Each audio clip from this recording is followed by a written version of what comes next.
good evening mga paps. Another day, another biyahe series na naman. Kung mapapansin nyo mga paps, madilim pa ngayon. Hindi ito umaga. So gabi tayo babiyahe ngayon mga paps. So naisipan ko lang kung paano nga ba yung kitaan kay InDrive kapag gabi. So time check mga paps, 9:20 ng gabi. So today is July 5, araw ng Sabado. So tingnan natin mga paps kung magkano kikitain natin ngayong gabi. So tara mga paps, samahan nyo ako sa aking biyahe. Let's go! Thank you mga ma'am! So time check mga paps, 9:54 ng gabi. Nakita natin sila dito sa Isitan Recto. So natatawa lang ako mga paps, grabe yung eksena. So sige mamaya mga paps, kwento ko sa inyo kung ano nangyari sa biyahe natin ngayon. Let's go! So yun nga mga paps, no, natawa lang ako kanina sa eksena. First booking pa naman natin ngayong gabi. Kwento ko lang mga paps, chismoso pa ako bigla, no. Nag-accept tayo ng booking. Tapos since gabi, ako kasi pag gabi, pag lalaki yung nagbubook, tinatawagan ko kung ilan sila. Mga ganun for safety purposes na lang rin natin. Nung tinawagan ko siya, ang sabi niya, hindi daw siya yung nag-booking. Yung girlfriend niya daw. So ang ginawa niya, tinext niya ako ng number nung girlfriend niya. Kaya tinawagan natin. So okay naman, babae sila, parehas. Dalawang passenger natin, parehas naman babae. And then nandun ako sa pickup. So sumakay na sila sa akin. Siyempre, tinanong ko rin for confirmation. Sabi ko, ma'am, si Sir John po ba yung nag-book? Sabi niya. Yung isang kasama niya, nagtanong, Sir, sinong John? Ano pong apelido? So, binanggit ko yung apelido. Di nagulat yung kasama niya. Ang sabi ba naman sa kanya, pag best friend kasi sila eh. Sabi, Bes, ikaw yung nag-book, di ba? So, sabi naman niya, oo, ako nga, Bes. Para i-confirm nung kasama niya na talagang yun yung taong tinutukoy niya. Nakisuyo sa akin kung pwede daw bang tawagan. So sabi ko, sige po, tawagan po natin. Tinawagan nga, yun pala, ex-husband yun, yung kasama niya. Okay, sabi ko, nagulat ako, sabi ko, ma'am, siya po yung nag-book. Ngayon, ang sabi po sa akin, hindi daw po siya nag-book, wrong number. Bibigyan niya daw pangalan bibigyan niya daw yung number ng jowa niya. Di nagulat yung isa. So iniisip nung kasama niya, sa madaling salita mga paps, iniisip nung kasama niya, may relasyon sila nung best friend niya tsaka nung ex-husband niya. So kinabahan lang tayo kasi baka mamaya mag-away pa sila sa loob ng sasakyan natin. Pero so far, naging kalmado naman yung usapan nila. Di naman daw, sabi nung nag-book, wala naman daw silang connection nun. Pero syempre mga paps, ano, kahina-hinala, di ba? Kasi for sure, kung ikaw may apps ka ng InDrive, ilalagay mo number mo. Ano kayo magkakakontakan ng driver, di ba? So yun lang, medyo natawa lang ako. Gusto kong tumawa ng malakas kanina mga paps Pero syempre, medyo hindi na rin maganda yung emosyon ng isa, yung best friend niya, kaya hinayaan na lang natin sila mag-usap. In the end, naihatid naman natin sila ng maayos. So, bahala na sila kung anong gusto nilang gawin. So yun lang mga paps, share ko lang. Time check mga paps, 9:56 PM. So dito tayo ngayon sa may Quiapo, no? Naninibago lang ako. Dahil napakalinis na rito, ang ganda na rin dumaan kasi napakaluwag. Pero syempre nakakaawa din yung mga vendors nagtinda rito. So sana kay Mayor, kay Yorme. Pero feeling ko naman, bibigyan ng pwesto ni Yorme. Hindi naman niya papabayaan yung mga taga Maynila na vendors. So yung mga paps, nakuha tayo ng ating next booking. From Sampaloc, Manila, going to Diliman, Quezon City, sa halagang 175 pesos per seater. Tara mga paps, atid natin to. Thank you ma'am, sa inyo rin mga kids. So tara mga paps, atid natin mga next booking. So update ko lang kayo mamaya kung ano pa mga mangyari. Let's go! Thank you so much ma'am. So time check mga paps, 11:11. So kahit gabi, swerte tayo sa 11:11. Napakaganda pala bumiyahe sa gabi mga paps kasi napakaganda rin ng mga pasahero natin. Yari na naman tayo kay Boss Yum Yum. Baka di na tayo pabiyahin ng gabi mga paps. So sige mga paps, update ako ulit mamaya. Let's go! Maraming salamat po ma'am. So di ko na na-videoan mga paps. So ito yung book niya. Ang fare niya is 100 pesos. Diyan lang rin sa Rockwell. Patawid lang ng bridge. So tara mga paps, antay tayo ulit ng ating next booking. Let's go! Time check mga paps, 11:29. Nakakuha na tayo ng ating next booking. So ang fare niya mga paps is 224 pesos from Rockwell going to Road 7, Manila City. So tignan natin ito mga paps. Let's go!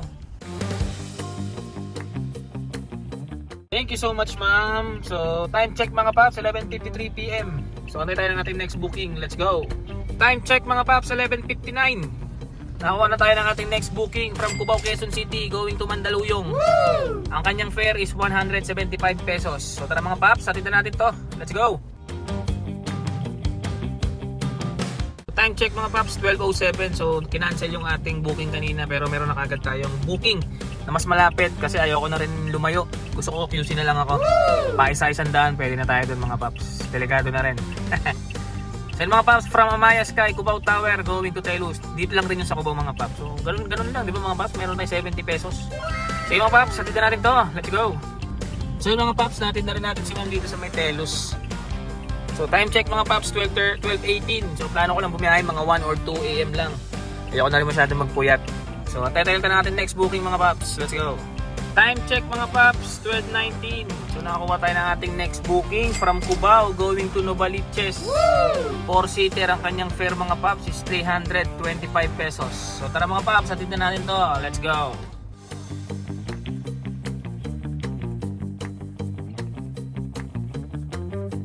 Thank you po mga ma'am. So dito tayo mga paps sa drop off. So time check is 12:59. So antayin na tayo ng ating next booking. May pumasok na. Let's go.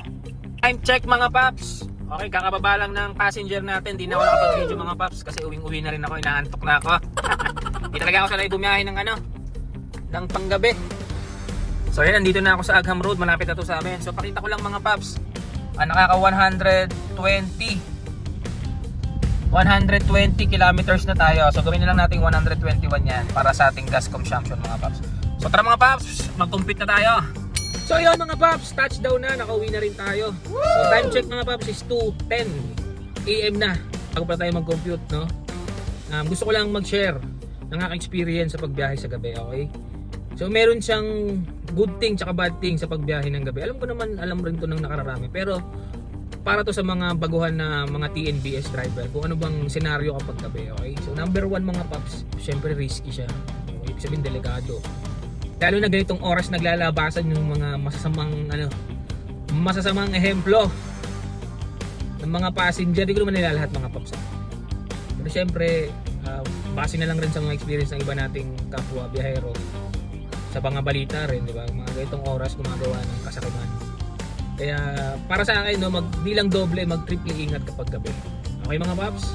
Pangalawa mga paps, syempre, ito yung pangalawa at huli para sa akin na bad thing sa pagbiyahe ng gabi is yung medyo syempre pag gabi, unti na lang yung booking. Diba? Unti na lang yung chance mo na makarami ka.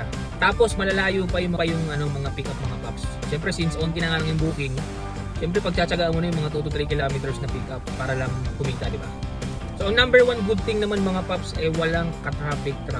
Yan na, mga paps, walang ka-traffic kahit saang parte ng Metro Manila. Okay? So ako naman, pag gabi, syempre ayoko na rin lumayo. So hindi na kumukuha ng booking ng mga 600, 500, hanggang 300 plus lang ako mga paps. 300 to 100 din, mga gurami-gurami lang. So may ipon din yan mga paps, okay? Number 2, na maganda sa pagbiyahe ng gabi mga paps, syempre, kung walang traffic, yan syempre tipid din tayo sa diesel, diba? So bawas sa expenses natin. Tsaka yung travel time natin mga paps maikli lang. Okay? Although onti lang yung booking niya, kung mas mabilis mo naman maihatid yung pasahero mo, edi mas malaki rin yung chance mo na makakuha kagad ulit kasi naibaba mo na So makakapag-anday ka agad ng next booking. Overall naman mga paps, okay naman sa akin ang pagbiyahe ng gabi, pero syempre samahan pa rin natin ng ingat. So sige mga paps, kumpitin na natin yung kinita natin ngayong araw. So bumiyahe ako, sorry hindi pala ngayong araw, ngayong gabi pala. Bumiyahe ako kanina siguro mga 9, past 9 na pero mga 9:05, 9:10 lang yon. So ang oras ngayon is 2 o'clock na. So let's say 5 hours tayo bumiyahe ngayong gabi. So pakita ko lang since at past 12 midnight na, yung may kita natin sa app, syempre ibang araw na. July 5 kanina, so ngayon July 6 na.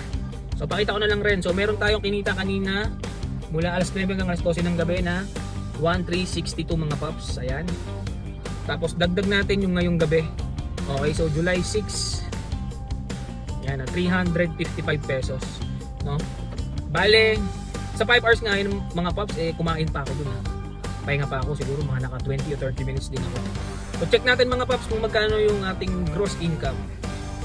Okay, 1,362 plus 355. total gross natin mga paps is 1,717 pesos. Mga paps, di ba? In 5 hours, may pahinga pa akong mga 30 minutes niyan, naka 1,700 na rin tayo. So, may mga nalilito ring mga viewers natin. Yung pinapakita ko po sa inyo na gross income, bawas na po doon yung komisyon ni InDrive.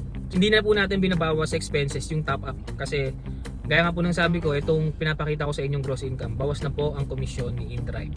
So, expenses mga paps, since kumain tayo, 120 pesos. Ayan.